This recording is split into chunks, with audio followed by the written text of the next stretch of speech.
Jangan sampai tertukar dengan pakaian orang lain. Kalau ada pakaian orang lain berarti itu mutunya jadi turun. Apakah kami menggunakan plastik yang ramah lingkungan?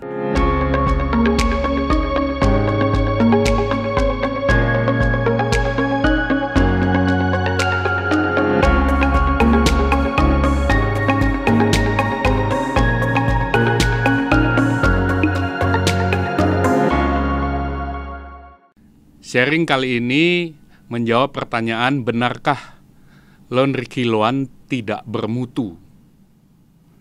Ada semacam pandangan ya, sejak awal saya masuk dalam bisnis ini, bahwa laundry kiloan itu tidak punya standar mutu yang baku.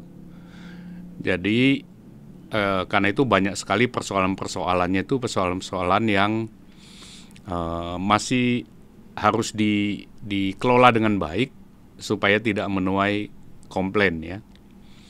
Itu sebabnya ketika saya memulai dan membuat 7 outlet dalam 9 bulan pertama, maka saya harus dengan cepat belajar mendefinisikan semacam standar mutu agar bisa kemudian menjadi pegangan bagi karyawan saya yang menanganinya di setiap outlet. Belakangan dari pengalaman itu, kemudian klien-klien saya juga saya anjurkan untuk memperhatikan mutu tertentu atau standar-standar ini saya tularkan untuk menjadi pegangan, gitu kan. Jadi sebetulnya cara berpikir saya lebih seperti orang yang menetapkan standar dengan mengajukan pertanyaan. Jadi sesuatu kita anggap bermutu kalau setidaknya 7 pertanyaan yang diajukan ini dijawab dengan iya.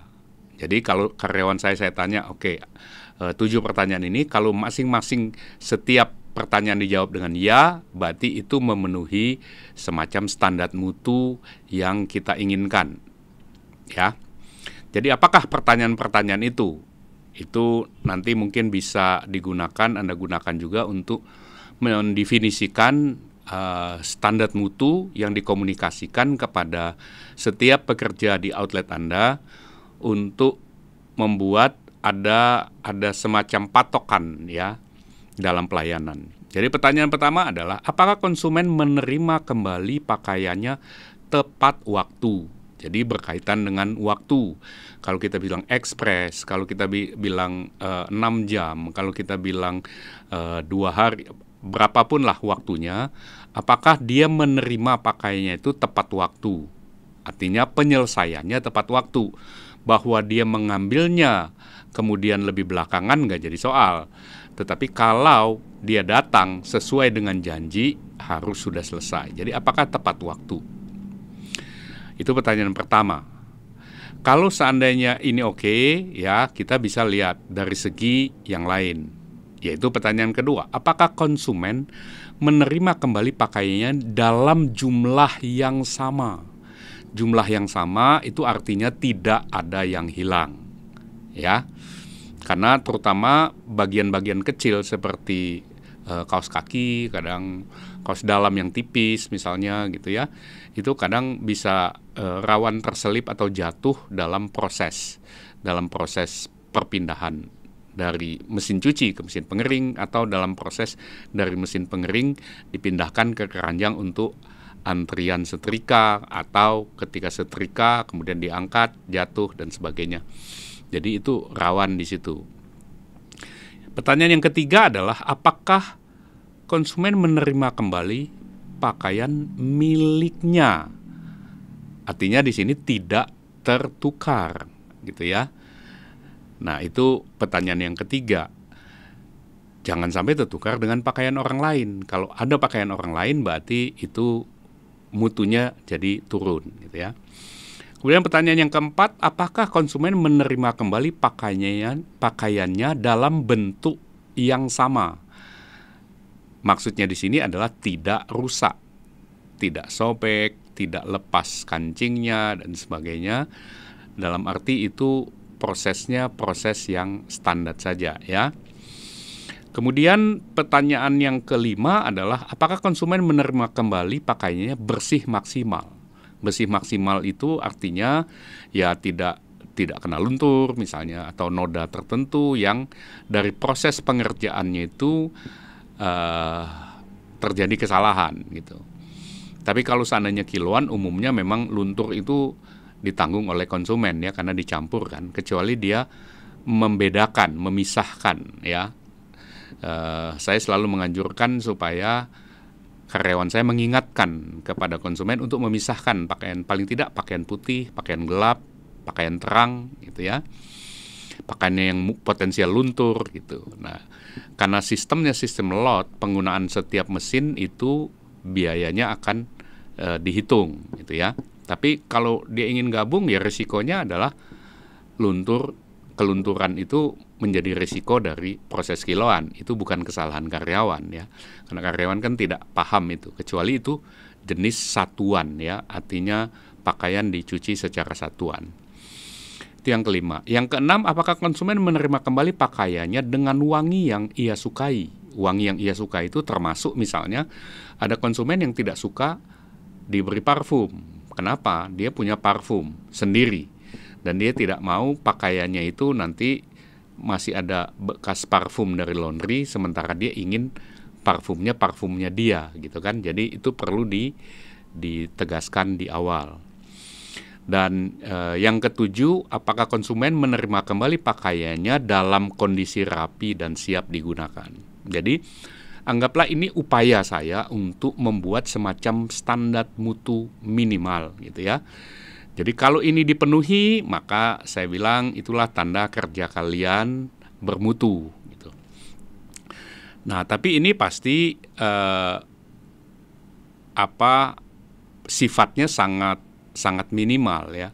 Sangat minimal karena itu hanya berkaitan dengan terutama kondisi pakaian konsumen itu sendiri ya. Jadi yang kedua, karena itu adalah harapan wajar dari konsumen ya.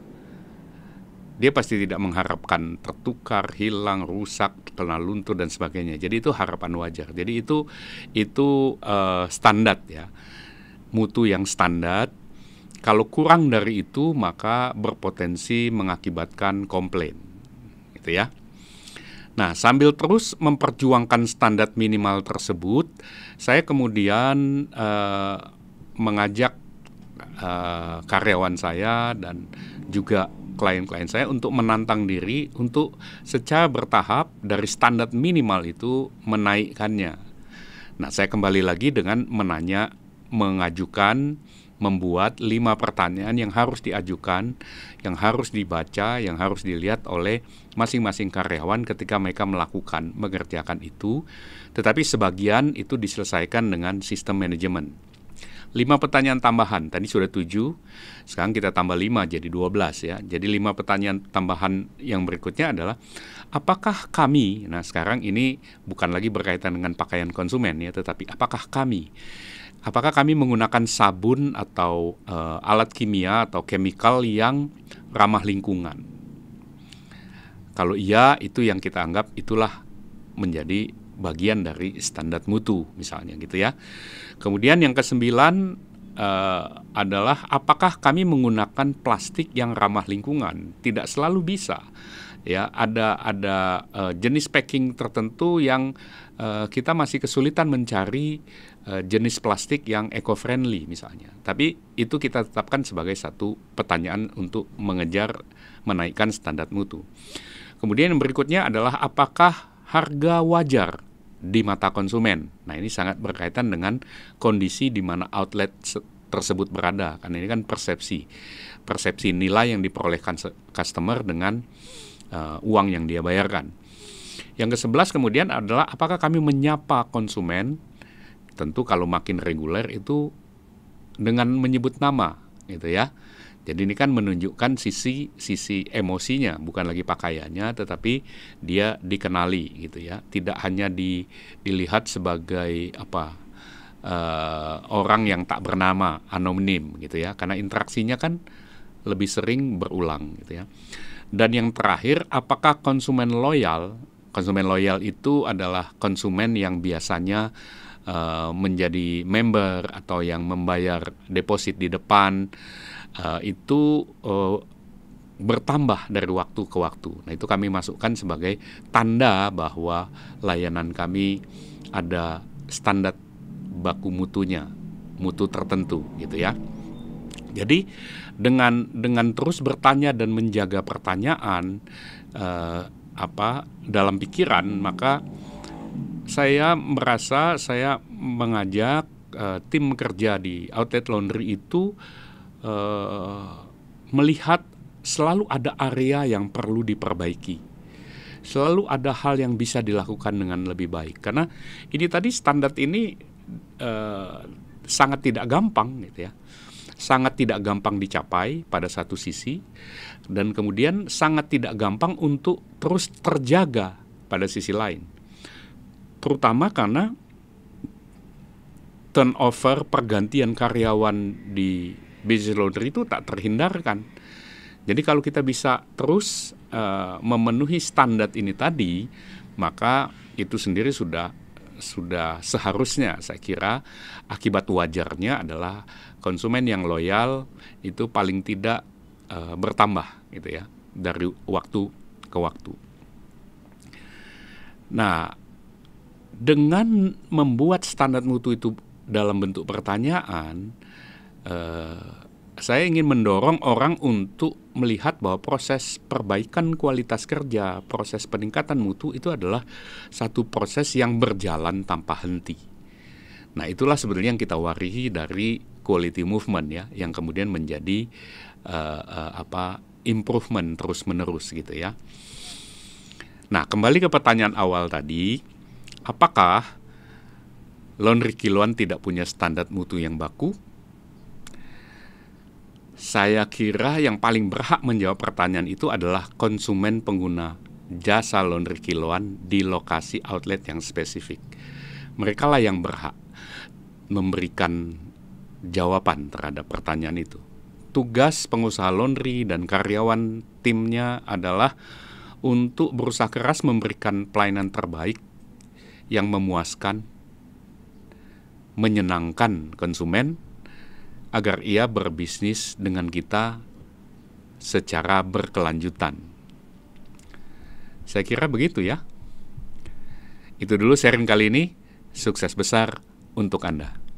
Kalian punya keluarga, teman, relasi yang mau berbisnis laundry, silakan share channel ini supaya bisa belajar sama-sama dan sukses sama-sama.